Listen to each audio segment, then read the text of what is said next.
David Gower and I are here with you to talk about Quetta Gladiators taking on the Multan Sultans. Now, David, Quetta, now they really need a win in order to stay in touch with Islamabad and Peshawar and try and sneak their way into the finals. They have had too many close things go the wrong way.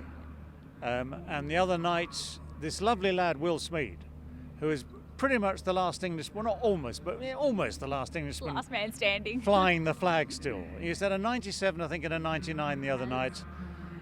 He deserves, he really does deserve 100. Now, that got them close, but not quite close enough. So, as you say, they're on the precipice now, because if they don't get a win, they are pretty much out of it. Not entirely, but pretty much out of it.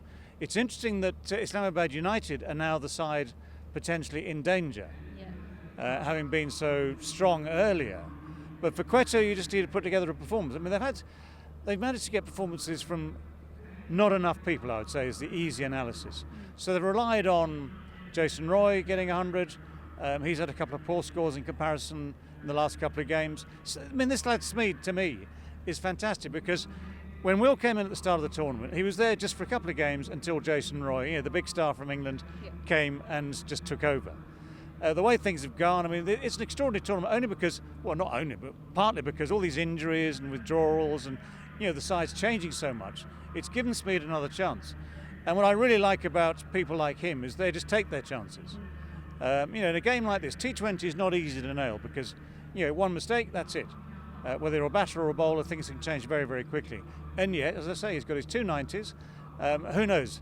If he does get a chance to get 100, I just hope he takes it. I know, we so want him to get there. He's been so close so many times, but we love that about the HBL PSL. And I know it's new talent, but let's not pretend that tomorrow is going to be easy for them. Like Multan Sultans, they are the pick of the tournament. Right. They've only lost one. Yeah, I mean, Multan, you say they've lost the one to Lahore, and that is likely to be. I mean, if you take all the odds and all the performances, that is likely to be the final, possibly. But of course, once you get to eliminators and all that stuff, you're never quite sure. So Multan will want to be racking up the points again. Yes, they know they qualify for the top 2, which is fine. They might possibly change a couple of names in that side, who knows? But there is one thing that all good sides like to do, and that's keep winning. They like to keep the winning habit, and they all fancy doing that against Quetta. So, Rizwan is a good leader. He's a fine batsman. They know what they're doing. They all want to win the game if they possibly can.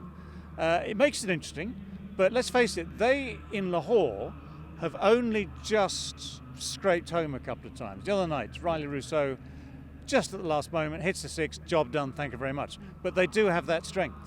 So it's a good sign when you're struggling and you still win games, yes. But what I've looked at Multan do in this part of the tournament up here in Lahore is not be quite so convincing as they were down in Karachi. So it keeps it interesting. It certainly does. All to play for the Gladiators and for the Sultans as they want to finish top 2 in the HBL PSL 7. Tune into this one.